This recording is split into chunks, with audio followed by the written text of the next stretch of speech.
Good afternoon. Brad, did you wish to do introductions since it's yours? I will in just a moment. Hi, All everyone. People are kind of filtering into the meeting, so we'll get started in just a moment. Okay, doke.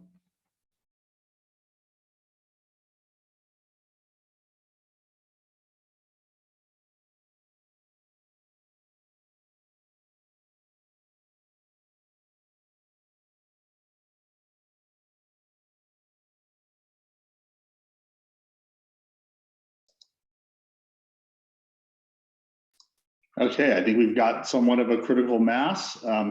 So good afternoon, everyone, and welcome to today's community meeting on San Francisco International Airport's ground-based augmentation system project.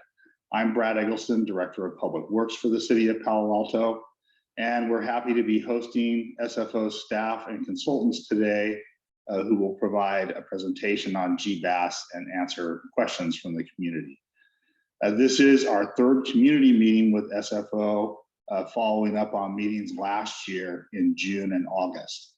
And with us this evening from SFO are several staff and consultants: Nupur Sinha, SFO's Acting Director of Planning; Doug Yakel, SFO's Public Information Officer; Bert Ganung, the Noise Office Manager; Paul Hanna, who's a consultant for Lean Corporation; and Christian Valdez, a consultant with Landrum and Brown.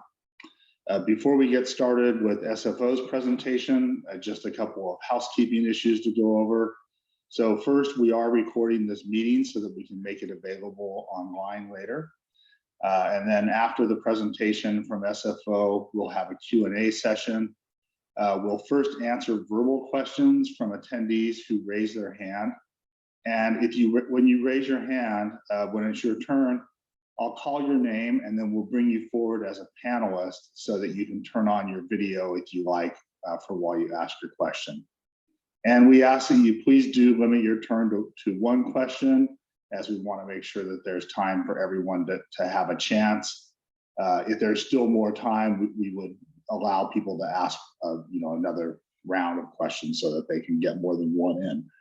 If there are no more verbal questions, we'll use any remaining time to answer written questions from the Q&A function that you see on the slide here. And just to note, we may not have time to get to every question during the meeting, but SFO plans to answer any remaining questions that we don't get to and make those answers available to the community. And we started just a couple minutes after 3 o'clock. I think the goal is to wrap up at 4:30. If needed, we could probably go a little past then, but the goal is 4:30. So with that, I'm going to turn it over to SFO.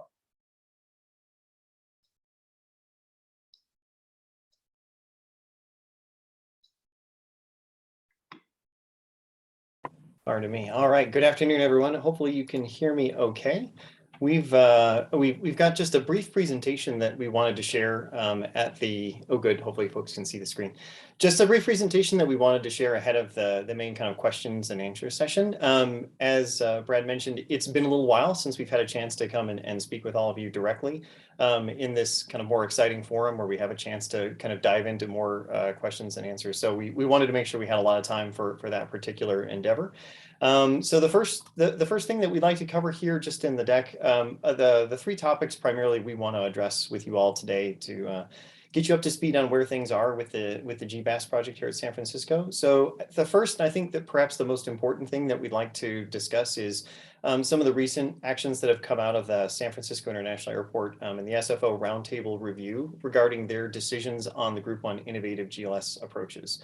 So we've just got a little bit of slides and information on that. The second thing we want to cover is the IFP gateway submission for those Group 1 innovative procedures and which procedures specifically have been requested for FAA development, and we can get into a little bit more about what the production timeline looks like and how all of us, including members from the public, can track the FAA's review and the other required analysis that they have to do for those Group 1 procedures to come to light. And then the last thing we want to talk about is what our team here at the airport and a part of our GBAS project team is working on with a particular focus on the reporting procedures and or reporting on our innovative Group 1 GLS procedures, and this new topic that was very clearly identified by the SFO roundtable, which is the potential suspension of GLS procedures. So those are the three things that we'd like to cover here today.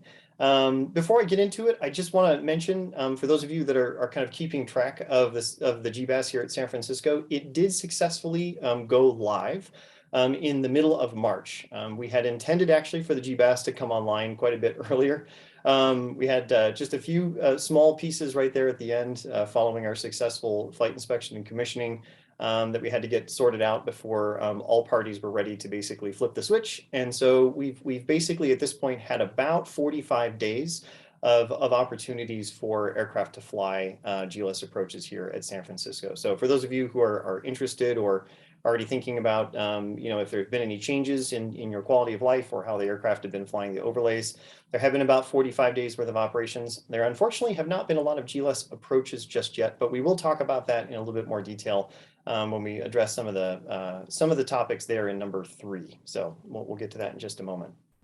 So the one thing that we wanted to cover relative to the roundtable is that in the previous couple of SFO roundtable meetings, and I know just I think many of you here in Palo Alto, or I hope many of you have had a chance to participate directly in the SFO roundtable or the roundtable technical working group review. And what's come out of their analysis is the consultant that supports the roundtable in particular, which is HMMH. They did their own independent review of the community flight procedure packages that we've had out there online. They got the same ones, that we've uploaded to our website and made available now for several months. Excuse me. And that consultant reviewed those CFPPs and found, kind of three, I think, important pieces. The first is that that consultant believes that these innovative Group 1 procedures can potentially have, very positive benefits for Bay Area residents. They also, however, felt that the noise samples from the United Airlines Evalu-M flights, they were an important indicator, but there will definitely need to be more samples taken before anyone, certainly that particular consultant, and I believe our team feels the same way, that we could call that a statistically significant kind of sample to make a declaration about or to be more confident that our procedures are going to reduce the potential noise experienced by the residents on the ground beyond those that have been modeled out so far. So those are the concepts that the current consultant to the roundtable identified. In one of the most recent roundtable meetings, even in the technical working group as well, that consultant that's supporting the roundtable also had a chance to review the consultant's work that was done here. I think it was a consultant hired by Palo Alto that put together a report that also looked at the community flight procedure packages, along with some of the information available from our portable noise measurement report that was put out relative to those United Airlines flights. And that roundtable consultant also felt that that everything was essentially heading in the right direction, that the information that was essentially presented by the consultant that was working here for Palo Alto and their own findings indicated that it looks very likely that many of these innovative Group 1 procedures are going to achieve their intended goal of noise reduction. So I think that was some very important insight that was gathered in between the HMMH supporting the roundtable. And what that led up to is on the 6th of April, the SFO roundtable put forth a motion, which is here in text, and it's a long motion. I'll just read it, but I'll give you the synthesis of it. So the motion is to support the procedures as presented with the understanding that we will continue a robust monitoring in Palo Alto, and we will develop criteria for the decommissioning of procedures when noise impacts prove to be higher. The criteria will include both average and single event noise, and the reports will be rendered to the roundtable on a regular basis. So definitely a lot of critical pieces that need to be taken into consideration for this motion that was approved. But for kind of today's conversation, we are thinking about this motion in two particular ways. The first is that this motion allows the San Francisco International Airport to proceed forward with certain GLS procedures for FAA development. And I'll go through which procedures were actually presented as is listed in the first sentence. It was not all of the Group 1 innovative procedures. It was a subset of them. But the second piece is that those procedures that go forward and when they're ultimately implemented, they will need monitoring. Specifically, they will need monitoring here in Palo Alto. And there will now be reporting a requirement for reporting on those procedures and their performance and suspension methods of the particular procedure if a problem is to be detected. So all of this is kind of bundled together. But first of all, the procedures that were actually put forward in that motion, the presented procedures, I guess, if you just to use the correct term. So on this slide, you know, we were kind of, this is our attempt to kind of help the roundtable and the technical working group decipher, you know, how the noise modeling and how some of the United Airline flight evaluations were starting to piece together in terms of how much data we were getting and how things were looking. So I think the roundtable was very focused on the green and the white procedures, which is the top group here. They were also focused on the two procedures to 10 left and 10 right, because their consultant had an opportunity to look at those in more detail. And so to be perfectly clear, the procedures that were mentioned in that motion are everything except the box that we just grayed out. So it's the green and the white procedures were part of the motion that was approved and the two approaches to the 10s. What was excluded are the GLS alpha procedures to runways 28 left and 28 right. And just as kind of a high level thought of what those procedures are is those procedures had the same lateral track as the overlay GLS approaches that are currently out there right now, but they just had a slightly higher altitude profile to come into the runways with the goal of hopefully reducing noise from some of the over energy state. There's a lot more data that I think needs to be collected for those particular procedures, or at least that's the feedback that both HMMH and I believe the consultant that supported this group here at Palo Alto also identified. So those have been set aside for now. But the other procedures you see here on the screen are going forward and have gone forward to be requested for FA development. So I'll just go through those very quickly to make sure everybody knows exactly what those approaches are and what has been requested. So the first one is the GLS down the bay approach. That's this particular procedure. I'm just taking snapshots from the CFPPs that are available on the noise.flysfo.com website if you're interested in looking these up yourselves. So the down the bay approach is the one that starts basically essentially to the north of the airport and then follows a new instrument procedure track that replicates an existing vectors track that the Northern California TRACON uses to try and get aircraft into San Francisco, particularly to 28 right. So this will now have an instrument approach capability that starts around a new waypoint called D-Bay, and it proceeds out over the water where the aircraft is in very close to, if not a continuous descent throughout the entire approach. So minimum energy, hopefully minimum noise, which is what our modeling suggests as well, until the aircraft basically descends all the way into 28 right. So this was the first one that was approved in the motion. The second one is actually kind of two parts that were approved. So it will ultimately become one approach, but it is the GLS bridge visual starting at the Eddy waypoint and the GLS bridge visual starting at the Archie waypoint. So we, just as a point of clarification, in our attempt to be as kind of transparent as possible about our modeled noise results for these innovative GLS procedures, we wanted to separate out each of the possible starting points of an approach procedure into its own package. So in this particular case, we did one package specifically for the approach starting from Eddy, and then we did another package for the approach starting from Archie, and then we actually gave them two different names.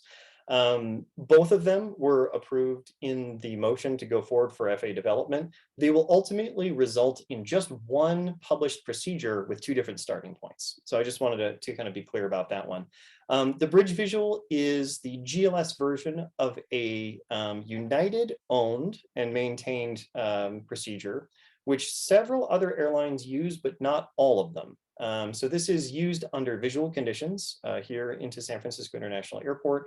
It's cleared by name through an LOA for those airlines that happen to have both the procedure and the flight crew training to do it. So, and we understand that this procedure has had some positive noise benefits since its inception several years ago.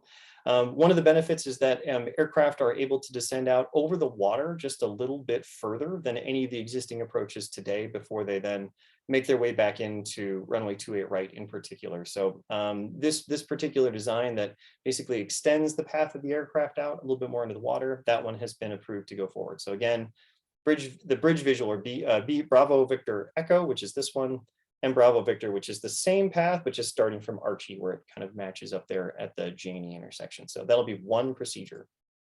The next ones that have been approved are the tiptoe.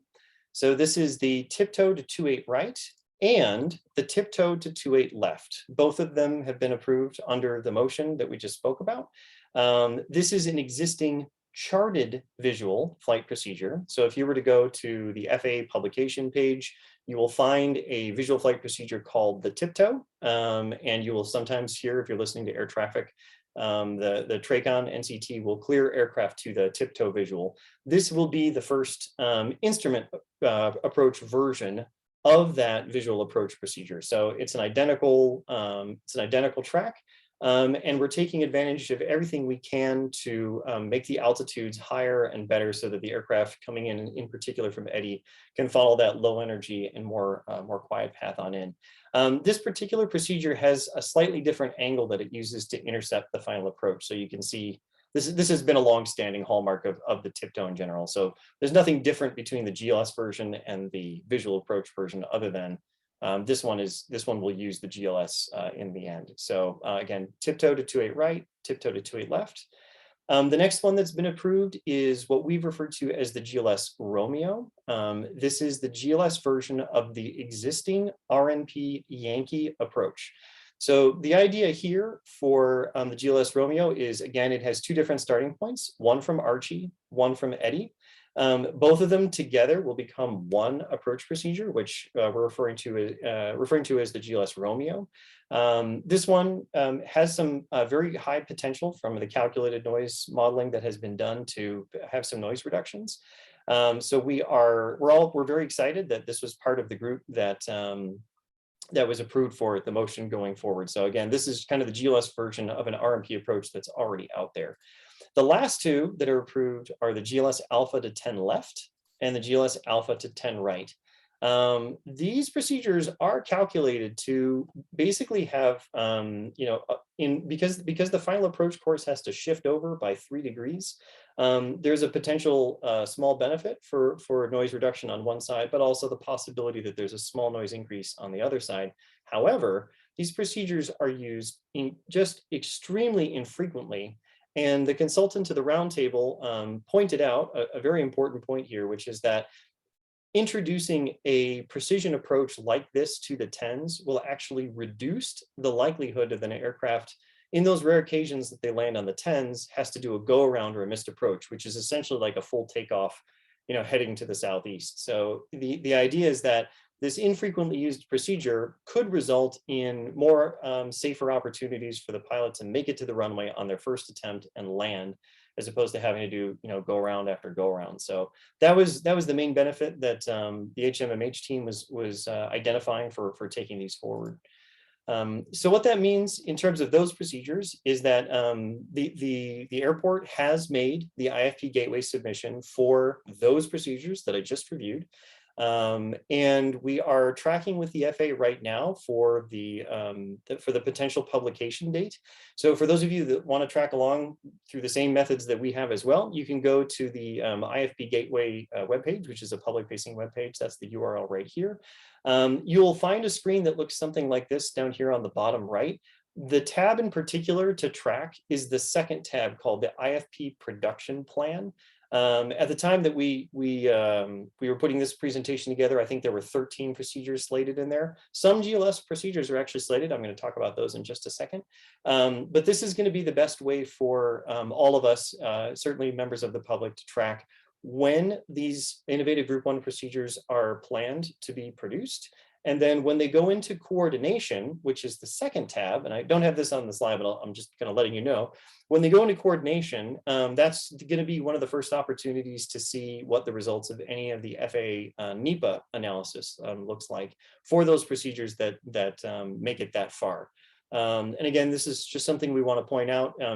The point of which we're at now is that SFO has made the gateway request, but this begins the start of the FAA's independent NEPA analysis. So we've done our analysis as a project team. We've shared it with yourselves. We've shared it with the SFO roundtable.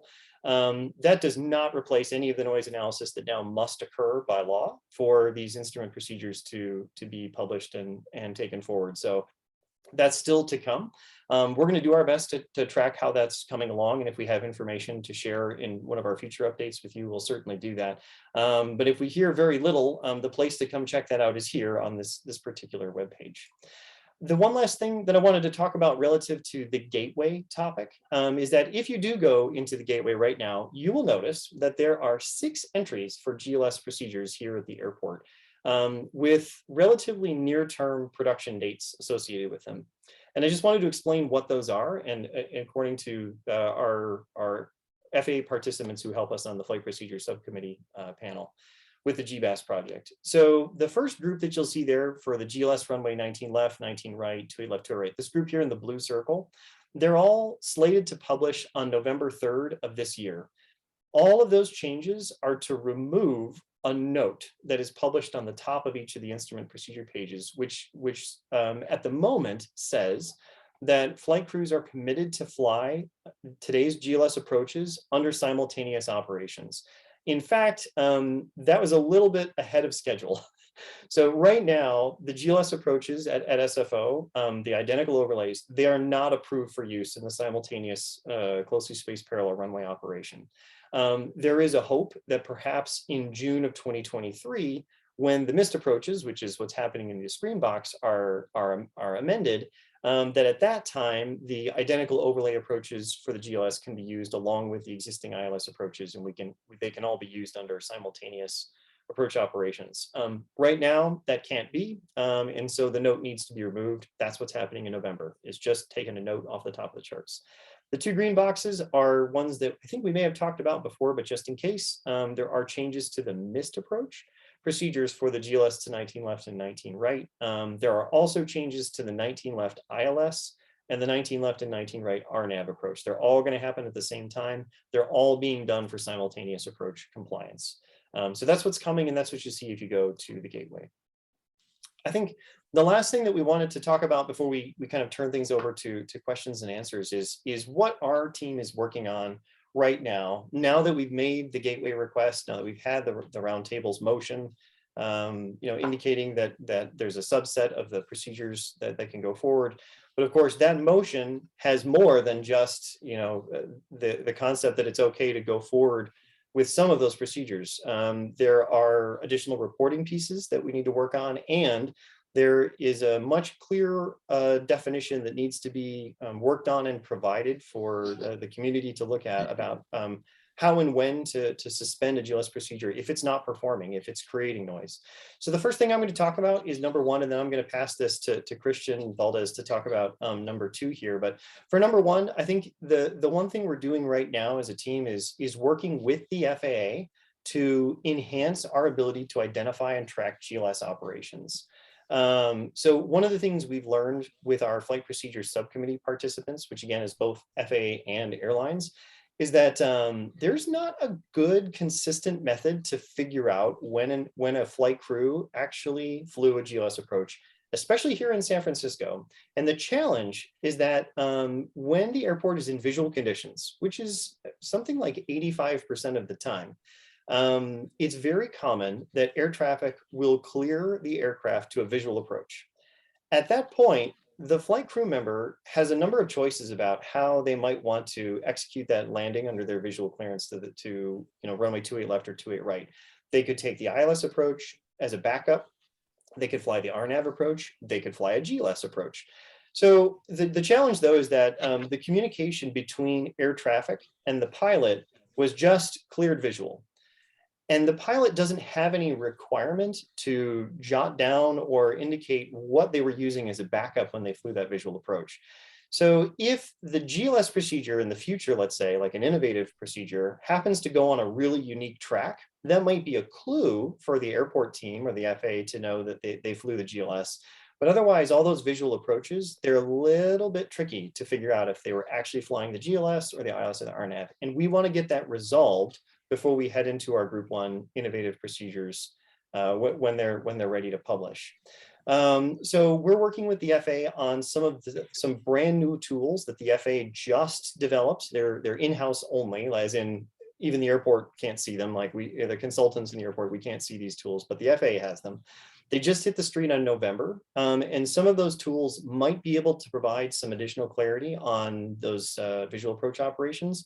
The challenge for those is that they work about 2 months in arrears. So what that means is that the FAA is gathering up data on all of the flight operations, ILS, RNAV, and GLS. And then, after about 60 days, they run a report that kind of looks backwards on the previous 60 days worth of operations. So we'll be able to get more information about which approaches were being flown, but it's always going to be, at least kind of 2 months behind in some cases. We are also right now working with airlines to identify supplemental methods for identifying GLS approaches. And I'll kind of leave it there. And if folks have more questions about it, I'm happy to speak to it. But Christian, did you want to speak more on number 2 in the reporting? Yes, thanks, Paul. Just real quick on the reporting front, many things about future reports are still to be determined and will remain flexible, especially because we need to work on identifying all of the GLS approaches coming in the future and automate that process so we get 100% of them. The format will be essentially based on previous portable noise measurement reports and the existing GBAS measurement report. But similar to the FPPs, we welcome feedback and comments from the community, so the reports show what is most useful for the viewer and the reader. We do want to address some of the challenges that we've faced so far, and the biggest challenge has been sample size. We want to provide a sample on the reports that is meaningful, and at this time we don't exactly know what that is, whether it's 30 flights, 60 flights, 100 flights, or an ongoing average of flights. So far, we've received some comments from the public that they want single events. We could have that on the report. The influx or how we collect the samples will have an impact on also how the interval of the reports, whether we publish them on a monthly basis, every 2 months, quarterly, et cetera. We want to provide a good sample size. And since it's the GLS approaches are noise abatement procedures, we would like to establish a way to investigate the outliers, those approaches that produce lower or higher noise levels than expected. We want to dive a little deeper and see what happened with those approaches. Back to you, Paul. Thanks, Christian. And obviously, Christian is hitting on a lot of important points relative to the reporting, because number 3 is equally critical to our commitment here with this GBAS and our innovative Group 1 GLS procedures, is that these approaches are not intended to do any harm. So if we do find that these procedures are doing harm, we need to be very clear about having our process to suspend a GLS approach, both in terms of our notification to the FAA that we need to suspend an approach, which is very quick, actually. That part, I think we've got fairly well worked out, but we want to make sure that it's transparent what that mechanism is and how long it takes, which right now measures in the hours. Essentially, but also the B part of that, which is what is our notification to the public about when we suspend a GLS procedure, given that it may take us, in some cases, a little bit of time before we know definitively how many of the aircraft did or didn't fly a GLS procedure. So we don't want to sit around, waiting if a situation appears to be bad, and we want to do everything we can to make sure that all of our stakeholders, including folks like yourself in Palo Alto, which again was named in the roundtable motion for these measurement and reporting, have a very clear understanding of what that process is and how long it would take to work. So I think those are the primary materials that we wanted to share with you today. We know it's been quite some time, I think, since we had a chance to speak with you, but we also wanted to take any questions that you might have about what we share here today, or other questions that might have been percolating since our last time to chat. So with that, I'll stop my share and turn things back over to the screen here or to the city. Okay, well, thank you, Paul and Christian. So we're now to our Q&A session. So again, if you'd like to ask a question, please raise your hand. Again, we'll promote you as a panelist so you can turn your video on if you like while you're asking a question. And I think first is Mark Stoll.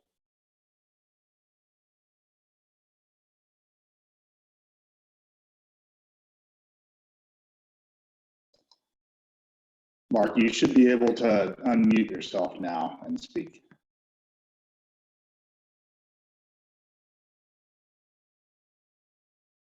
There we go.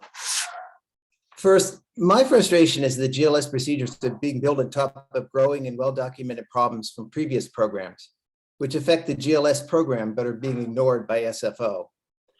Specifically, the growing use of speed brakes and heavy flaps need to be addressed on Surfer. NextGen brought us concentration in 2015, but the speed brake problem is more recent. It started with Surfer 3 when the end of Surfer was moved from Menlo to Eddy 4 years ago. We identified the problem as overenergy right away and were reporting it to SFO on the roundtable for years. It's progressed to the point that some efficient planes are rarely able to descend without speed brakes after Eddy. This showed up in the ADT BOTA 4 models and in the GLS test flights, noting that existing planes need higher flap settings, speed brakes, and even early deployment of landing gear at altitude 6,000 to 3,000 feet. GLS simply can't band-aid this fundamental structural underlying problem. It needs to be fixed on Surfer. And moreover, the temporary monitors deployed last year showed that 10 to 70% of flights are being directed below the 4,000-foot Class B containment shelf at Palo Alto, putting them close to general aviation and GA flyways. And now we're talking about adding exotic procedures when even the most basic standards, Class B containment, are not being maintained over us. The temporary monitors showed that the Palo Alto had the second highest number of noise exceedances of all roundtable cities. Yet we don't have monitors. And it just goes on and on and on. And we're being asked to add something new and trust you guys when for years, every time you want, there's a history, you can go back to when the SOIA approaches were put in place. San Francisco came to Palo Alto, made a bunch of representations. Palo Alto caved, the city said, sure. And you know what? The changes made then were supposed to be temporary, they're permanent, and they affect us. And so I guess this is a trust issue. I mean, you're asked, it seems like there should be more fundamental relationship with Palo Alto. Start by putting the building blocks of a relationship first. The building blocks can start with putting monitors in at Palo Alto and having a substantive technical discussion as to what these things mean and not just kind of more happy talk. So that's my frustration, is that, this is kind of putting this fancy exotic system on top of something that is well known to be fundamentally broken. And the airport will not use, the airport's the only channel of the FAA, and it will not use its office to help us get those proven, well-documented problems and fixable problems resolved to make things better. And again, as I say, GBAS can't band-aid them, which is kind of what you're representing. And I don't think there's any truth to that. As for a question, how do we show that things get worse if we don't have monitors, et cetera? That's number one. But number two, Paul, at a recent meeting, you mentioned that planes that are not in Surfer will be able to join the GLS procedures at the two IAFs, Eddy and SIDBI. Does this mean that planes arriving on Bodega and Pirate Star will be able to join GLS approaches at Eddy and SIDBI? I mean, if so, that really increases the amount of concentrated traffic on the central rail over Palo Alto. What does that mean? Thank you. So I can maybe take the last question. Just I was jotting notes down. Yeah, the first part was a comment. Yeah, no, I was noting that down as well. And Mark, I'll say, I know we're at kind of an interesting critical juncture, but I really appreciate all your participation over the years in this project. So these are excellent points as always, and I want to make sure I get your questions right. So if you see me ducking down with a pen, it's because I'm doing my best to record it. But I think the question about Pirate and Eddy and Side-by, my understanding, this is Paul Hanna speaking as a consultant to the airport, not as a representative of the FAA or NCT. My understanding of the Pirate arrival is that those aircraft are not typically vectored onto eddy or side-by, they're actually vectored onto the intercept point. So I was going to pull up a screen share actually, because I think I've got one. Let me see if I've got an approach where I can clearly point out where yes, I do. If you don't mind, I'll share my screen again here really quickly just to answer the question. So so what I've got here, I've just got a couple of backup slides here, but I'm just looking at the 28 right procedure. So my understanding is the typical protocol for aircraft coming off of the Pirate, again, just consultant kind of looking at it from the outside is that they're vectored into CPIN or they're vectored into He-Man. And there's basically just an arc that the aircraft kind of turn onto once they receive the vectors to intercept the final approach course, and then they intercept it either here or here. There may be situations, Mark, where aircraft coming off the Pirate are vectored a little bit further out onto eddy or side-by, but the conversations we've had is that's not the typical operating situation. So our guess at this point would be that if aircraft were coming in on the Pirate Star and they were interested in connecting to one of the GLS approaches, maybe because they requested it, we would expect those aircraft to basically get vectored in, somewhere by CPIN or He-Man. I'll pause there. Does that kind of answer your question a little bit? Yeah, I can take it offline with you. Okay, sorry. That's just my understanding for now. And I know you had other questions. I didn't know if Christian or Bert, if you guys wanted to take on some of those. On the monitoring, in absence of a permanent microphone, the airport has portable microphones, and to measure the noise levels at Palo Alto, there would be a Palo Alto or a GBAS monitoring program where the NMTs or the portable NMTs would be out there for 2 weeks, 3 weeks. All of the roundtable cities have a long history. We have no history to measure against. It's just one point in time.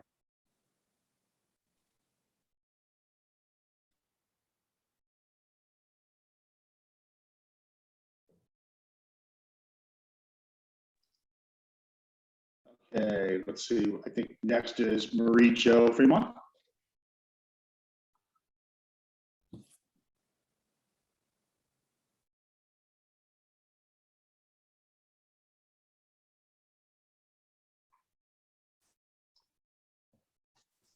Okay, thank you. So just to finish on the follow-up, Christian, you said you're concerned about sample size. Someone else also said that there are very few planes that are going to do a GLS approach. So good luck in having portable monitors 2 weeks to catch once in a while a GLS approach. That plan is not going to fly, no pun intended. So you better put a permanent monitor if you're really serious about monitoring not only the overlays, but the IS. So we need a permanent monitor, not just something 2 weeks every quarter, just in case we catch one. But my anger tonight is I feel I've been slapped in the face. There is no way to beat around the bush. So the SFO team, Doug Yackel, said, I think in the last roundtable meeting, SFO roundtable meeting, that SFO doesn't make a distinction between communities that are at the roundtable versus communities that are not at the roundtable. What did I hear tonight? SFO went ahead, submitted to the IFP gateway some innovative approaches without even having heard from communities that are not on the roundtable, and that are, by the way, the most affected by GBAS in the future. Let's not forget that Menlo Park, which is in the roundtable, the San Francisco roundtable, voted against the Group 1 approaches. The vote was 8-6. So I am really interested in hearing from the airport and Doug Yackel how this happened. That's my question. Why is it that you went ahead and submitted and slapped us in the face? Because of course we do not matter. We are the ones under this flight path. Seriously, I don't get it. I've been on this thing for 6 years. I thought I could trust SFO. I can't anymore. So please answer my question. Hey, Mary Jo, appreciate the comment. And I do recall when that question came up, that was in a roundtable technical working group. And the question came from Sam Hindi, who was chairing it at the time. And the question was in regards to how noise complaints are treated by SFO if it's a city that's on the roundtable or that's not on the roundtable. And I did answer that we compile complaints for all cities that we receive them from, regardless of whether or not there's representation. So important to make a distinction that it was in regards to what we do with complaints and how we manage that. And you'll see in the packets that we produce that we report complaints that we receive from every single location. So thanks for the opportunity to clarify that. Can I reply to this? Briefly, Marie Jo, please. Yes, so I will do the homework because I do not remember that context, Doug. But I will check because it's on tape. Thank you. But you didn't answer, by the way, the fact that our voice does not matter. It's very obvious. You went ahead without even hearing from us. That's the record. And I don't know that we'd agree with that point of view, Mary Jo. I think that we've had pretty extensive engagement with your community. I know that you and other members of your community have been very active in providing comment throughout the development of GBAS. So I can't say that I agree with that viewpoint. I think that your input has been heard continuously throughout this process. Okay, next. I can't comment. I won't monopolize the time, but I think we're playing on the words here. But for the record, SFO did not seek the input of elected officials such as the City of Palo Alto before submitting Group 1 innovative approaches to the Ifp Gateway. That's the record. Vice Mayor Lydia Ku.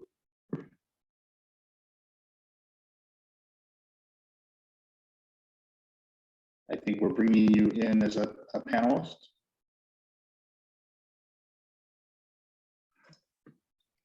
Thank you. And thanks for this meeting. And I do want to, support what Marie Jo Fremont is saying. Palo Alto is not sitting at this San Francisco roundtable, and so our voices are not heard. In addition to that, this is a completely different organization that's making decisions for Palo Alto. We have 3 pathways, and now there's this innovative approach that's coming through, and we're one voice that's not heard, but East Palo Alto is another voice.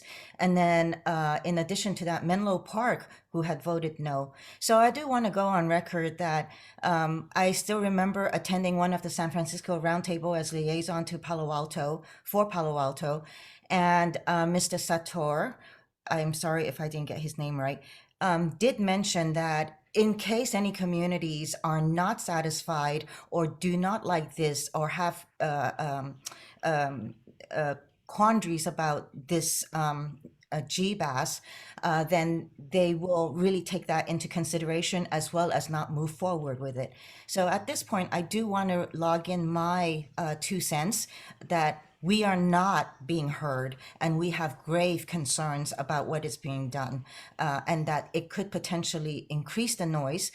Even though all your tests are saying that it will reduce, the fact is that we do need a meaningful way of monitoring noise. And if it's a temporary, again, that doesn't do it. That really doesn't do it. So I just want to mention that I would like to see better, meaningful ways of monitoring our impacts here in Palo Alto.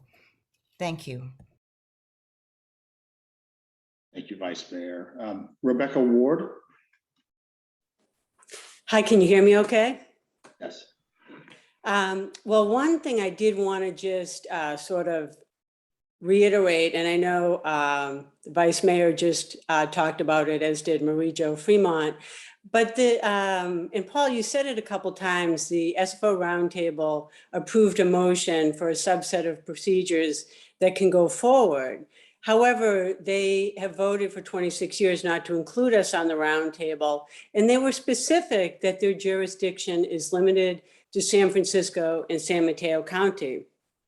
So I don't think that they actually even have the authority, quite frankly, based on their own MOU, to actually approve things outside of their boundaries. And so I'd really like to make sure that they're actually able to do that, because I don't believe they should be able to, right? Because we have our own elected officials, but specifically their MOU, and they've reiterated most recently in December that they are not going to include anybody outside of those two counties. So they should not be able to, and I don't believe they are able to, actually approve procedures over us. And Eddie and Sideby are clearly in Santa Clara County. So I think you need to make sure that you're actually getting approval from the right bodies before you move forward with procedures. Then the next thing I'd like to really get an answer to, because Mark Shaw brought it up, Surfer is a complete piece of crap. The noise on it is unbelievable, and it's been known for a long time. So I'd like to ask the airport, because Paul, I know that's not your issue, why you have not gone back to the FAA and asked them to fix that instead of overlaying it.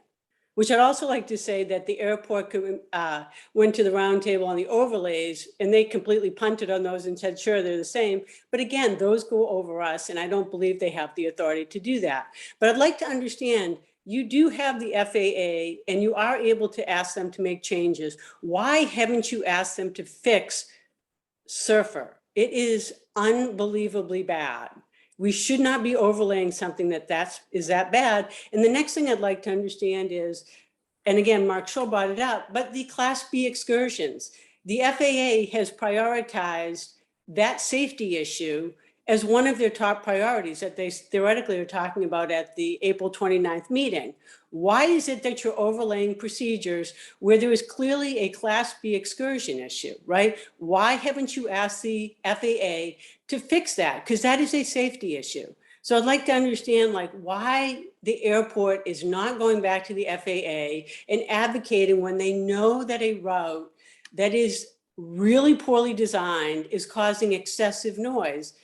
And then we shouldn't be overlaying that, and we shouldn't be adding innovative procedures at Eddie and Sideby. We need to fix the problem. So I think it's kind of an airport question, Paul. I don't know, but I'd like to know why we just don't go back and say, you need to fix this thing. I can offer some insight about what the Flight Procedures Subcommittee has discussed with the FAA about the Surfer arrival in general and the GBAS project. So, and it may not be the answer that leaves everybody terribly satisfied, but I can be transparent and tell you what has been discussed and how we got to here relative to Surfer. So when the GBAS project kind of initiated, because it's a non-federal nav aid, and the airport made its intention very clear with the FAA right from the outset about why we were buying this non-federal nav aid and operating and maintaining it, as an airport-owned thing, is because we had our 4 project goals, and number 1 was noise reduction. And if you look at the other GBAS implementations in the NAS, none of them have ever had noise reduction as kind of like their number 1 project goal. And so, we're very grateful to our FAA counterparts, because when they came into this project working with us, they understood that we weren't just here for overlays, and we're not here for just ILS redundancy and just reducing delays. We're here to try to use this nav aid in a pretty innovative way to come up with these noise reduction opportunities. So you can imagine that the first thing that came up in the subcommittee on day 1, when the very first time when the air traffic stakeholders sat down, the airline sat down, and everybody started saying, okay, well, what ways are there to reduce noise? Surfer came up right away. And unfortunately, what we discovered is that when an airport buys a nav aid, specifically an approach nav aid, the scope of what can be done in terms of working collaboratively to kind of develop approach procedures stops pretty definitively at the boundaries between approaches and arrivals as they currently exist. And what we learned is that if we wanted, as a team and as a subcommittee, again, I'm just trying to provide kind of historical perspective here. If we wanted to try to change the arrivals, we'd have to actually do it as a different mechanism that was going to take much longer. and was going to require us to prove that the airport can maintain the nav aid successfully first, and that the aircraft equipage rate and utilization rates were going to match. Because if the FAA was going to make a kind of a broader change to, arrivals and departures, just to kind of, put it, the sky was the limit in the beginning, and we learned that we had to kind of compress our skies back down to see what we could do to meet our goals and objectives. So what we learned very quickly is, there's a PBN full working group that is kind of the new mechanism that's used to look at things like arrival changes. And here in the Bay Area, there are other groups that are required for participation, that like the SFO Roundtable as an example. So the timeline for getting those kinds of changes done is very long, much longer than what we've been looking at up to this point in terms of going after, trying to march along until we can get to innovative Group 1 procedures. But the key that I'd like to make sure that I can leave with folks is we weren't permitted to change SURFR through Group 1 innovative procedures. There are opportunities once we have Group 1 procedures out there, once we're measuring, once we're reporting on them, once we've identified that maybe some of these small changes are actually going to work, we can take that evidence and that data, and then we can have that opportunity to go out to the correct kind of formal group, which is the PBN full working group, and then go after changes potentially to the arrivals like SURFR. And that's part of what we look at for Group 2. So the Group 2 procedures, or specifically Group 2A procedures, just because we have our strategic vision and that's the path. The 2A procedures, those are the ones where we're looking at higher altitudes over Eddy and side-by, but they require the change to SURFR. So the order that we're going for is, get those overlays out there like we have right now, make sure that the airport and the FAA and everybody can operate the nav aid the way it's supposed to. Then put some of these Group 1 procedures in there, but measure them. Make sure that there are noise reductions occurring in some of those areas, and then build on those and go and expand on that and go back after, whatever can be done. And some of that we are discussing with the FAA is changes to SURFR, but that's all part of Group 2. And just to add one other thing, if I could, since you're very kindly letting me answer this all the way through, the other key thing here is, I've almost lost my train of thought. That's unfortunate. Well, can I just jump in there real quick, Paul? There's no reason that in parallel, the FAA couldn't be working on fixing what is known to be a defective route, right? I mean, your testing showed it. The noise monitoring way back when they did it in 2018 showed that Surfer Strait was the noisiest one. So it is a known problem, right? When there's a known problem, you need to fix it. And I understand that you guys wanted to get your system in there, which is not all that helpful, unfortunately, to those of us who are listening to excessive noise, which, does have health ramifications, right? Like this impacts our community's health because the concentration is so great over Palo Alto. So is there any reason that the FAA couldn't be working on changing SURFR to fix it in parallel with you guys doing your GBAS stuff? I'll offer my opinion just as a consultant that does a lot of work with the FAA. To answer your question quite explicitly, the FAA absolutely can analyze changes to airspace 100% independently of this GBAS project.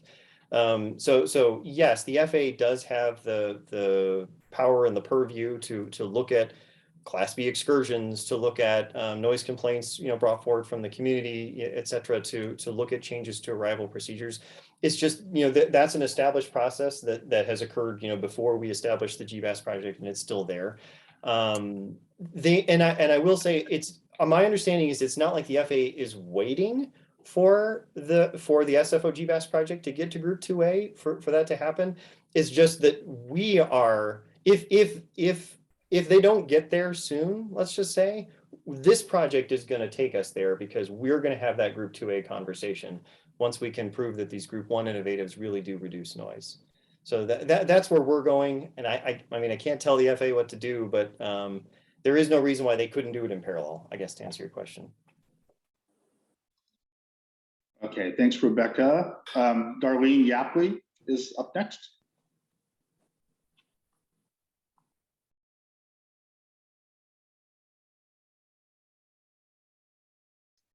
I am also disgusted and surprised that the SFO airport moved forward on the GBAS without getting input from cities that are impacted. I actually have the timestamp information of what Doug Yakel said at the March 18th technical working group. Timestamp 1:14:23, Sam Hindi asked the question, what recourse would communities who are not part of the roundtable have if a GLS procedure is producing more noise in their community? Timestamp 1:15:19 from Doug Yakel. We don't draw a line between based on the membership of this roundtable. I would point to what we have been working on and what cities we have been meeting with over the past years on GBAS as an indicator that we are really looking to tackle issues that come up in the roundtable, regardless of the membership composition. And I hope that answers the question, because that certainly is how we look at it moving forward. So I think we would love to hear you respond. I want to say that after he made that comment, we were absolutely thrilled that there was looking at the issues from whether someone is a member of the roundtable or not. The follow-up question I have about Surfer is, if some cities requested to fix Surfer, will SMO commit to using its GBAS learnings to get this fix now? The problem with waiting for Group 1 Innovative is they were not able to use the GBAS full capabilities at 23 nautical miles. So if you're not going to show the benefits, why would we be surprised? We're not going to be surprised. The full benefits are not going to be used of GBAS. So how can you expect to use that as a proof point? And the last thing is the temp monitor. It's not going to work. It's invalid and it's disingenuous.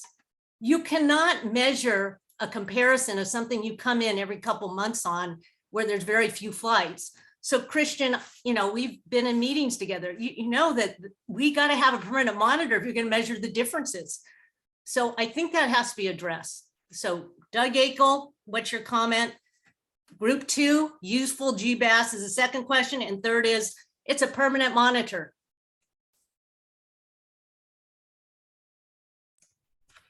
Darlene, thanks for the recap. That's exactly how I remember it as well. And I was really referring to the interactions that we've already had, the feedback we've gathered, the conversations like we're having right now. I think that the fact that we're having these kinds of discussions and providing these kinds of an update is validation of what I said back in March. So thank you. I'm sorry, Doug, but you really are not treating us at the same level of whether someone's at the roundtable or not at the roundtable. And that was the point that Marie Jo made.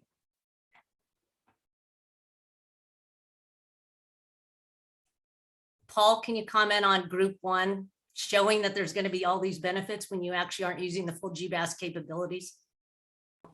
Yeah, I was thinking about your question. I think so you are raising a good point that one of the challenges, and just maybe I'll try to rephrase it a little bit. One of the challenges we had with the Group 1 innovative procedures in particular was that everything that we were looking at had to fit within the existing criteria that the FAA has already established for developing precision approaches, in particular GLS approaches. So, you know, some concepts had been floated prior to San Francisco, you know, the creativity that the Newark GBAS had undertaken in Houston, but neither of them, up to the point that we started our project, had really pushed the boundaries of looking for opportunities to use the GBAS perhaps out deeper into where you know, arrivals have taken aircraft today, and where maybe you could just extend the approach.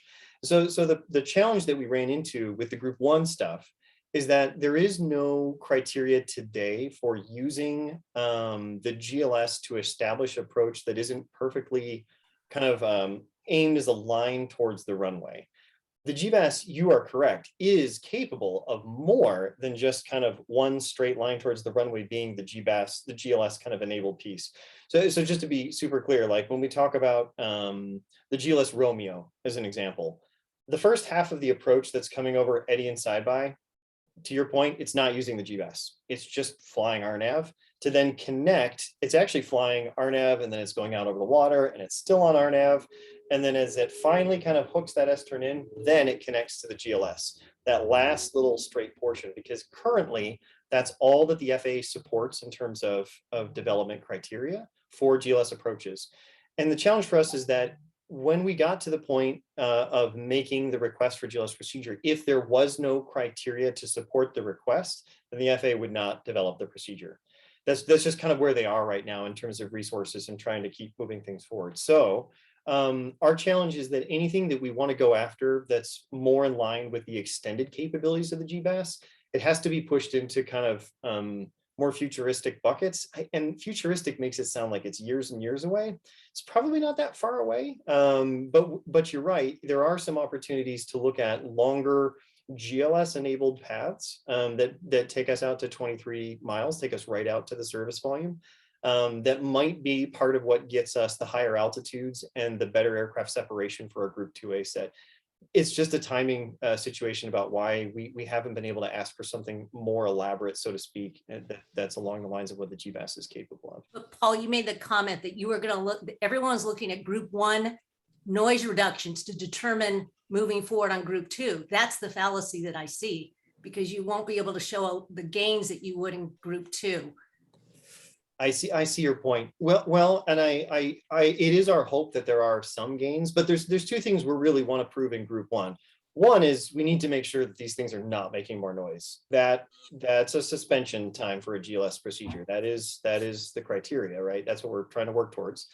But the second piece is we need to make sure they work and they're safe for all aircraft types that come in to use them. And I know, we hear that term a lot, but some of these procedures are maybe not so innovative in terms of what the GBAS is doing, but they're a little bit innovative in how we're connecting to the GLS.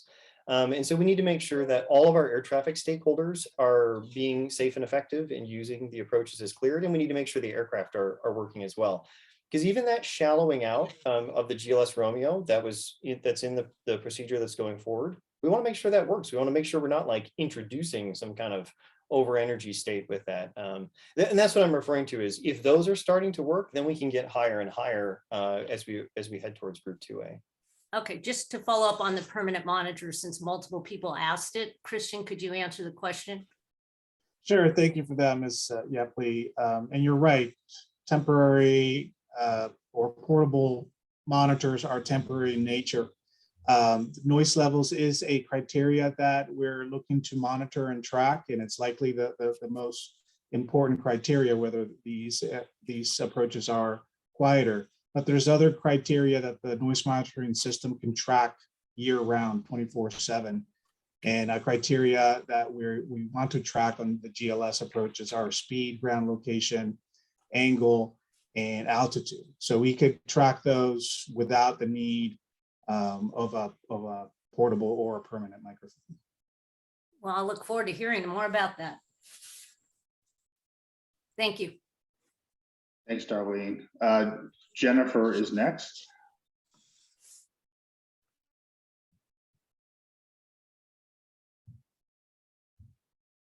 And Jennifer, if you're speaking, you're still muted. Can you unmute? There you go. Okay, thank you. I want to support all the comments that I heard, Marshall's specific comments about all the technical issues. Rebecca Ward's comments about process, a lot of them are really, really key. And of course, I'm going to be one more speaker on the noise monitors, but I want to just mention a few things, which is that Doug Yeakel, you have said today that you see things differently in terms of community input, that you have been talking to all of us and you have been considering everything we've been saying. Yet and in various letters from grassroots group Sky Posse Palo Alto, we have been objecting to the process because we first couldn't understand why things were going the way they were going with the overlays. We wrote to SFO, we received a reply about that, and I can provide all this documentation. We wrote to Congresswoman Eshoo, we wrote to the FAA Ombudsman twice.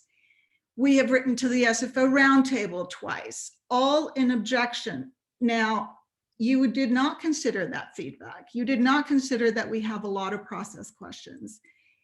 And so I think it's really worthwhile to make a pause, because I want to thank Paul Hanna for raising the issue that the FAA has very different processes. To do some things, it takes a little bit of time. To do other things, it takes a little bit more time. The way I see the failure to have done a higher level review is that by using a CADX for the overlays, we got nothing, right, from the FAA, zero cost. And here we are talking about reporting, sample size. Well, a higher level review involves much more money, much more attention from the FAA, and predictive analyses that, consider many more data points. So the assumption that I guess everybody took was that the way things were going with SFO as an ambassador, that it would be better than what the FAA does. But on paper, what the FAA should have been providing when they published these procedures is much more than what we're getting. So the FAA's approach is with predictive analysis, with projections of a study area, not one single flight comparing, one publication date to another. So I think we have to, line up everything, line up the processes, line up what we got. And we're going with noise monitors now because of a lack of data, because of a lack of information. But the way that the community looks at noise is not just how your specific project is going to work with a GBAS procedure. We're looking at noise levels and the noise baselines that we haven't been able to analyze in a better way. And my sort of, when you get new glasses, you go into the office and they go, is this better? Is this better? There's no absolutes. We have to actually have that process where we're testing one eye, testing the other. Does this feel better or not? And if we're really going to work together on this, we have to be clear about the processes. But I want it to be very clear that the objections to process and questions that have gone unanswered are a mountain of them. And they involve national outcry for the very same issues. And so, I can tell you that a lot of the procedures that were submitted by SFO, oh, and by the way, the consultant to the SFO roundtable told the SFO roundtable before their vote that whatever they say is okay because it really doesn't matter. Well, that's not true, because when the FAA starts looking at what you call their independent environmental analysis, what they do is they use an FAA Order 7400.2N, and 2N is an internal communication process within the FAA, where one of the documents is community acceptance or community engagement, for example. And so that probably for the overlays has somebody's signature that says the SFO roundtable said it's okay. So Rebecca Ward's question about is this really appropriate is really spot on, because it doesn't sound like it. And the challenges should begin today. And I'm not talking about legal challenges. The last thing anybody wants is to do that. We want to be able to work together, but if we are, we have to be clear about communications. And as Marshall said, this is an issue of trust. And we know the things that have not worked before: lack of documentation, lack of FAA engagement, lack of appropriate levels of data and information. So I am just going to say that all of the questions today may not have to do about a specific GLS procedure. Oh, one last thing. The procedures that you mentioned are some of the procedures that we're aware of: tiptoe, quiet bridge, because in many years past, communities work for that. The United Airlines maintained, visual that is now being used for what. That came as a result of a lot of cities coming together and asking for noise abatement. So those are all of those sound familiar to me, but some don't. And the ones that don't, individually, I don't feel comfortable about what's happening, right? And all of these things don't just impact our health, they impact people's investments in their community. So I'm going to end on that, which is a very long comment.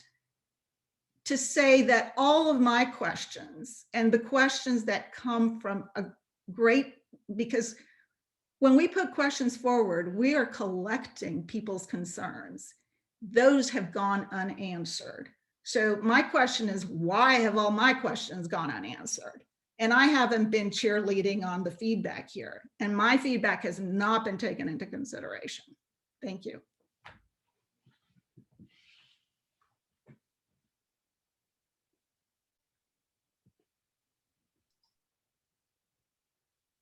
Was that a silence? Well, I was pausing a moment to see if anyone wanted to hazard Sorry any about that. response. I don't, to you know, I Jennifer. haven't had a response okay, the first time we talked about GBAS was 2018 or something.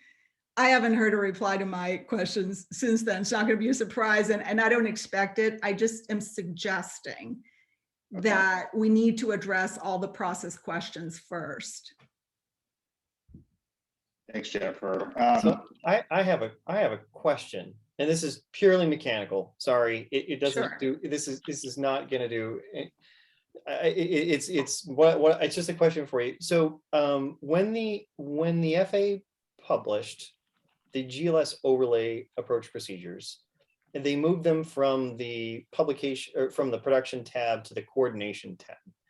And there was a brief period there for about, I want to say 30 or 45 days or something like that, where when those PDFs were published up on the IFP gateway on the coordination tab, they actually had the information that the FAA used to evaluate the environmental, their NEPA analysis, basically, and their decision making for how they got to the CADX. Did you happen to see that by chance? I'll tell you something, and I'm glad you brought this up. First, earlier in the meeting, you said that all of this information is in a public website for public use. You should be aware, at least I did not check the IFP gateway today, but up until recently, there is a disclaimer that you sign, which says, this is for aeronautical audiences only. And we have been accused of abusing it if we use it for other comments. And I'm going to I can send you a tape on how we've processed this issue, but I can tell you that the information that is in the IFP gateway is not digestible by anyone, including anybody that has been reading that gateway for years, okay? It is for an aeronautical language. Now, a lot of people say, in the know say, oh, the 60 days for the challenge for a publication is 60 days after the publication after the procedure is published.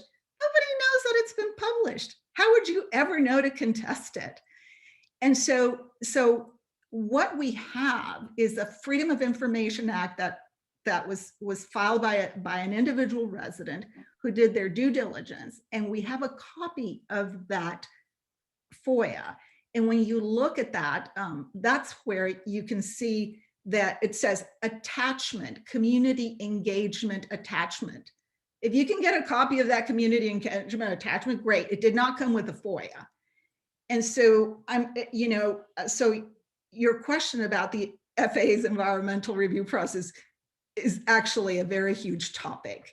And no, we disagree entirely with it. And the purpose of all of our letters has been related to that. So I don't know if I am answering your questions, but I can send you all the documents and share where it is that I'm coming from. I was just very curious to know if you'd had a chance to see what the FAA published, or if that's what you were commenting on, that you saw what they published and maybe you wanted to see more than what they had done previously. And sorry, it was just a question / clarification, but I fully respect that it's not the easiest website to navigate. Yeah, their environmental review process was to do a CADX, and the CADX is an internal conversation within the FAA where, with a stroke of a keyboard or a pen, they decide not to do an environmental review. And that is a very big problem, because then, nobody is protected. But this, the FAA is the ultimate arbiter of what's community engagement or not. And it's using biased, I would say, approaches, because they're hearing from the airlines, they're hearing from the airports, and who are they gonna listen to?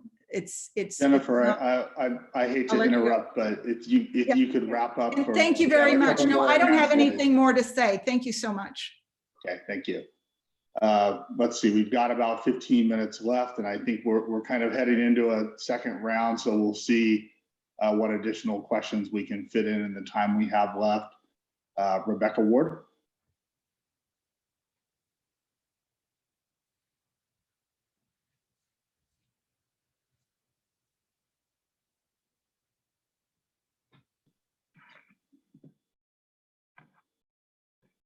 Okay, can you hear me now?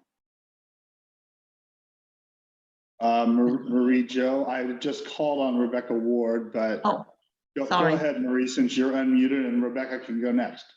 Okay, so I want to go back. I'm not sure I follow the SFO logic, and I want to go back to that very important question that Darlene asked about Surfer. If so, Paul said, in order to really fix Surfer, we think the best strategy is to do some, basically gather some data to show that GBAS can do the stuff and can reduce noise, etc. And then once we have that, then we'll be able to go to the FAA and just tell them, yeah, fix Surfer. And we know very well from tonight's discussion, or I'm not sure if it's a discussion, that there is no good plan to collect data, given that there is no permanent monitors under the GBAS overlays or the future GBAS IA approaches. So I have no idea how SFO is going to deliver on the noise and proving the point. But I want to go back to that question to SFO. You are our representative with the FAA.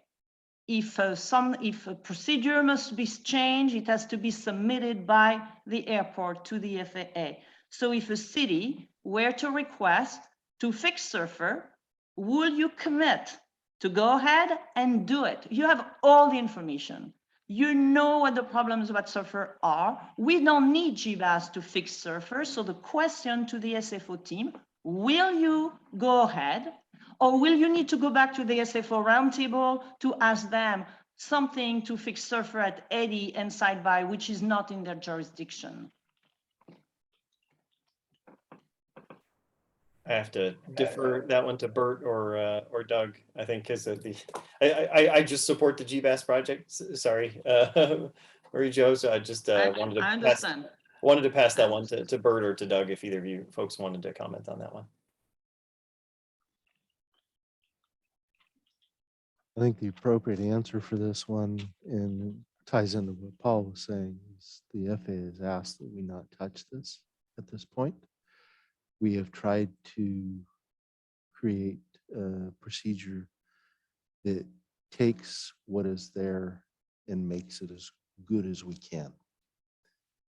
And so we are sharing the data with the FAA, we're talking with the FAA, and we'll see what we can do about doing that. Happy to collaborate with other consultants too. I'm not sure I understand. The question is, will SFO, if there was a request, will you commit to submit that request to the FAA? It's a yes or a no question. Well, at this point, I believe the answer is no. I mean, the FAA That's said what I wanted no. on the record. Thank you, SFO. Thank you. And can you tell me why no? I believe I answered that in the first round, is the FAA asked us not to do that. That's news to me. Okay. Thanks, Marie Jo. Darlene, no, I'm sorry, Rebecca, you were next. Hi, can you hear me this now? Yes. Okay, great. So I guess just going back to Marie Jo's request, though, and then I have a separate one that didn't get answered in my first set of questions. Bert, I think what Paul said is, as it related to GBAS, you couldn't request changes to it. You had to work within the confines of what was there.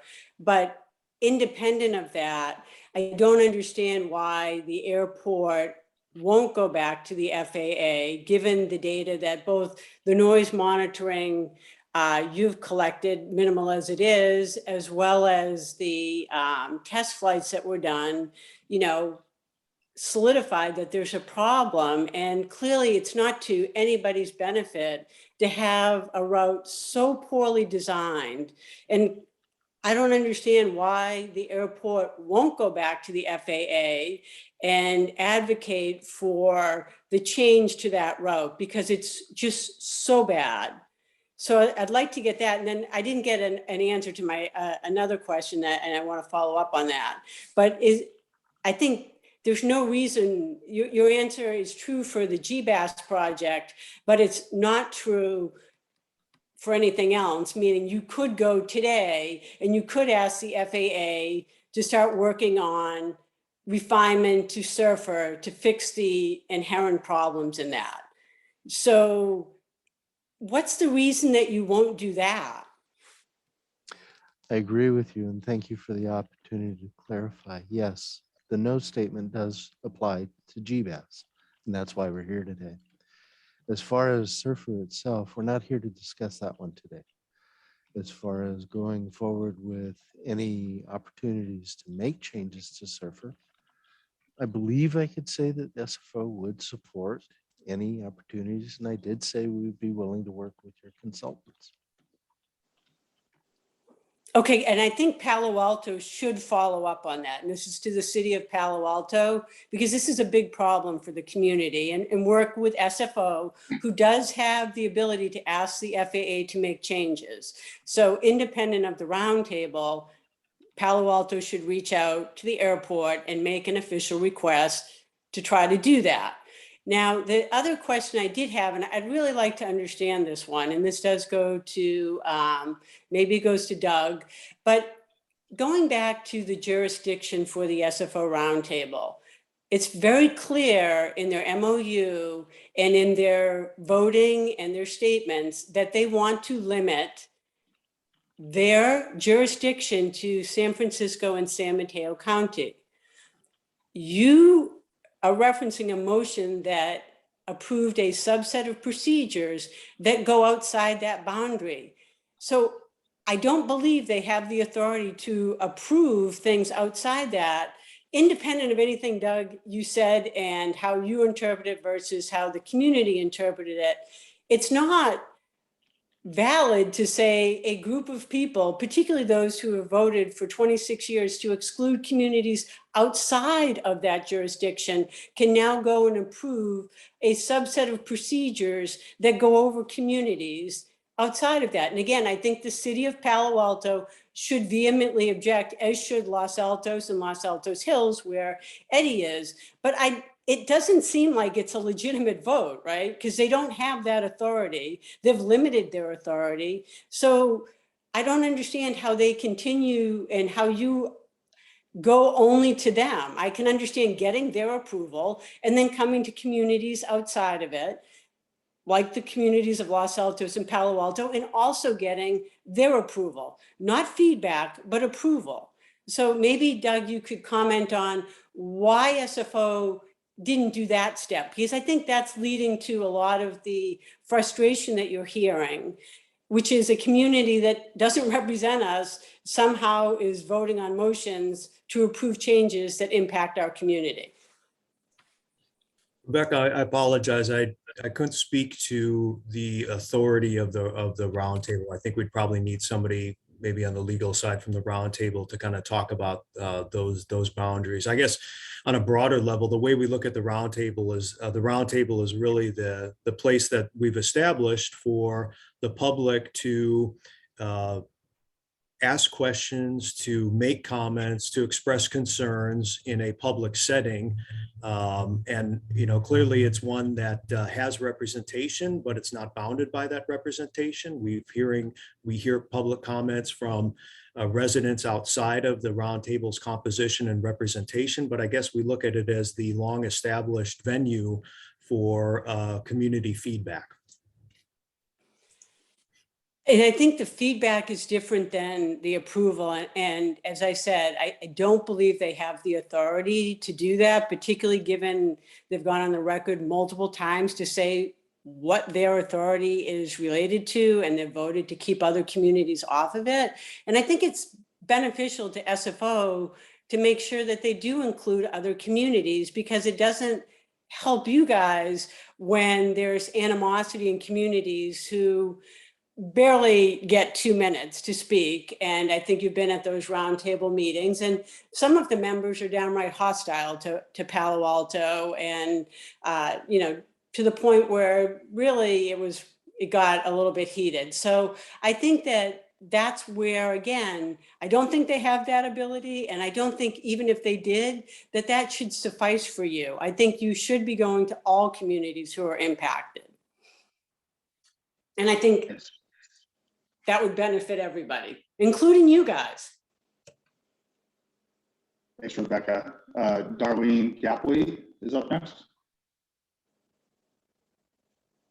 And we've got 5 minutes in our kind of official time here, so maybe if we could try to keep the last few questions fairly crisp.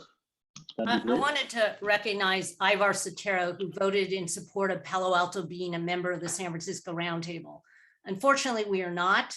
So I think, Doug, yes, it's good that we can give public feedback, but it is an egregious problem that we are not a voting member. And a voting member gets to speak and ask questions and shape what happens, as well as the reports, the consultant, and so on. So I think post next gen, it's a huge gap of communities not being included that are highly impacted. And I feel it's something San Francisco Roundtable needs to look at. The question that I have is to Paul Hanna regarding GBAS, which is in August 2021, section 3, question 26.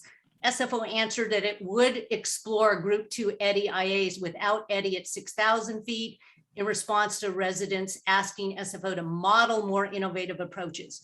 We know from your June 2021 comments, Paul, that this was possible.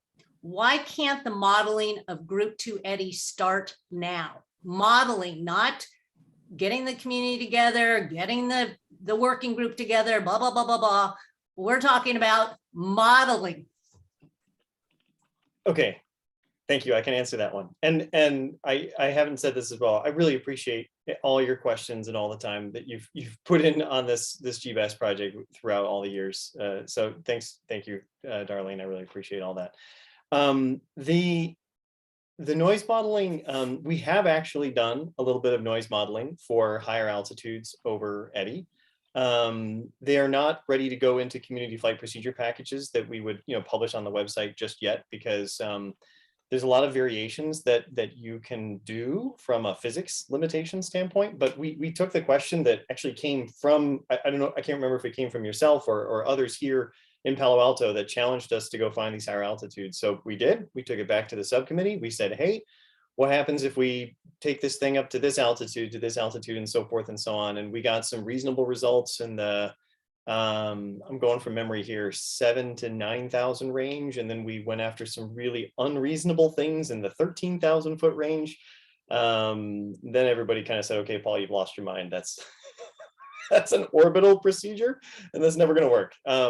So we've started some of the exploration. I think where we are right now with group 2 procedures is we are ready to kind of go back and start engaging with members of the public on group 2.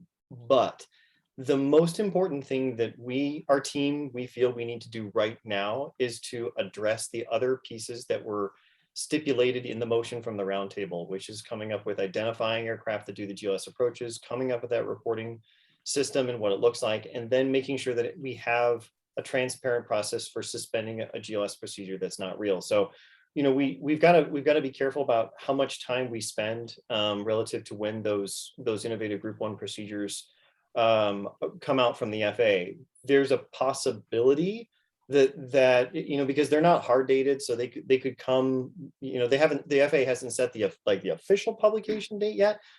They might come towards the end of next year as an example, and we really want to make sure that we've got our measurement, our reporting, and our suspension procedure identified and put in front of the members of the public to understand it, to satisfy that roundtable motion. So that's going to be one of our highest priorities here for the next couple of months, is to make sure that we get that taken care of. And then I think once we've got that confident in place, it's group 2.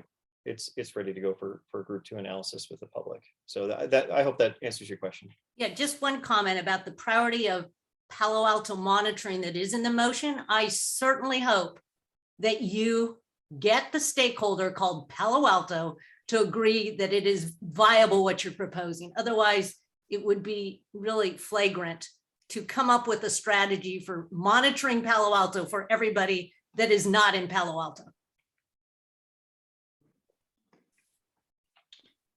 Mark Scholl. And then we'll hopefully have time for one more question from Jennifer after Mark, and then I think we'll be ready to close out for the day. All right, I'm unmuted now. Just two things, I'll try to be quick. With respect to the over energy problems coming off Surfer, they are extremely well known. Via FOIA, I get the full working group PBN full working group meeting minutes.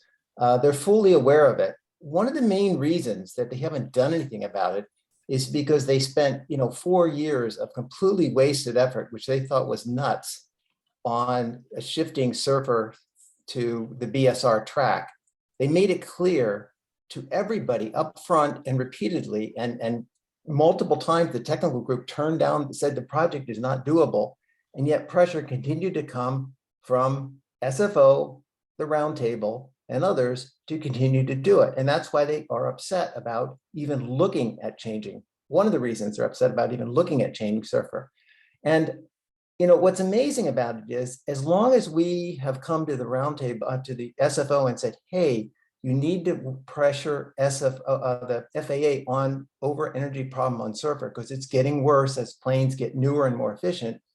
We say, oh, it can't be done, it can't be done. Yet the BSR ground track project, moving to the BSR ground track from Surfer, was literally something that was implemented in about 5 weeks. And after 5 weeks of pretty much no analysis, SFO sent a formal request to the FAA, I can provide it, that initiated that waste of time. So SFO has a lot of baggage here. And to tell us now that, oh, you know what, SFO, this has nothing to do with GBAS. This is to Nupar and Doug and all of the SFO representatives. You have a lot of baggage as to why Surfer has gotten as bad as it is. And if you want cooperation or us to have any kind of a good relationship, you really need to basically try to help us clean up that problem. You had a major role in creating it. You made the request that turned into 4 years of wasted effort trying to shift the ground track for Surfer, which was never possible in the first place. So let's start working together instead of saying, no, can't do it. You've done it before, but let's try to redo it. I guess that's the other issue is, again, on the monitors. The information that you're talking about, that comes off of the airplane. We can get that information ourselves. We have our own ADS-B receivers. That isn't really very useful. What we really need are the official noise monitors. We need to begin to establish baselines and to get information that the FAA will listen to so we can have a real fact-based discussion. And the other thing is, these monitors are not paid for by SFO. They're paid for by the FAA, and they are by law supposed to be based on impact, not political relationships. How the roundtable assigned gives one to everybody, whether they have noise or not. And that's not justifiable when you do your federal filings and justify these. So I think that's a good place to start in building the relationship with Palo Alto. You absolutely have it, the airport, in your control to put a permanent monitor in Palo Alto. Thank you. Brad, if I could jump in here, I'd really like to.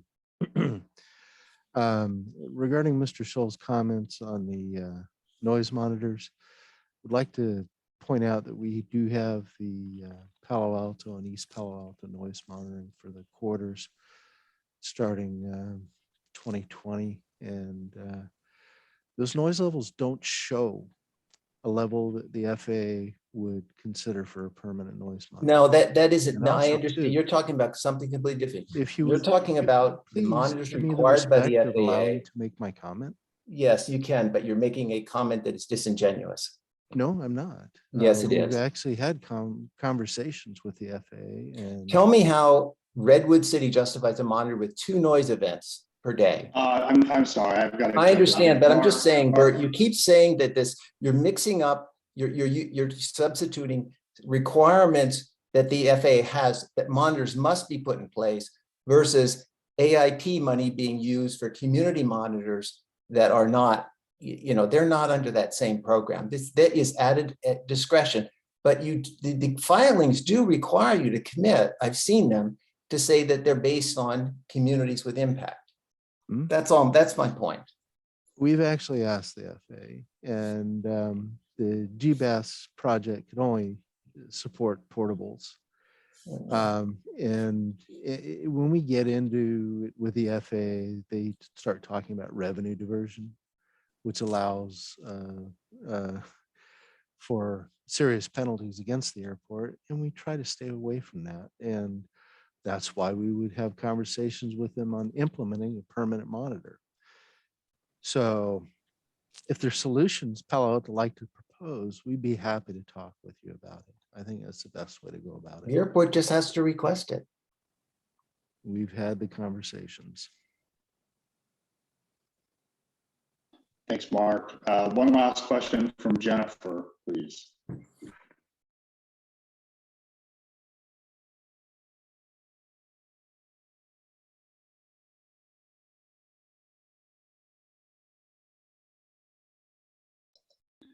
And Jennifer, you're still muted. Okay. I think I just unmuted myself without the little signal. I put my comment in writing. I am not so sure. I just heard of an individual putting a procedure to the IFP gateway in Los Angeles, and it was supported by their LAX roundtable. And of course, operators and aeronautical people can put procedures through to the IFP gateway. Is there an issue with SFO submitting proposals to the FAA via the IFP gateway? And if there's limitations, I just want to explore this comment that only the airport can put something through, and I'd like that verified. And the other one to the same point is how and why the airport is being mentioned as the representative of the community. I don't understand that. Where does that come from? And could that be somehow expanded upon? Because the airport is not a representative of the community. There are, serious conflicts of interest there. So that should be explored in the context of how any partnership moves forward. Thank you. Thanks, Jennifer. Well, if there's no comment on that, I think we're at almost 4:40, and so I think it's time to wrap. Thanks everyone for coming. Really good discussion, and SFO for all the dialogue here. I wanted to thank you for arranging this, Brad. Really appreciate it. And also thank you to Christian, Paul, Doug for your assist on this one. And also the community. I mean, we wouldn't be having a good dialogue without the community. So thank you.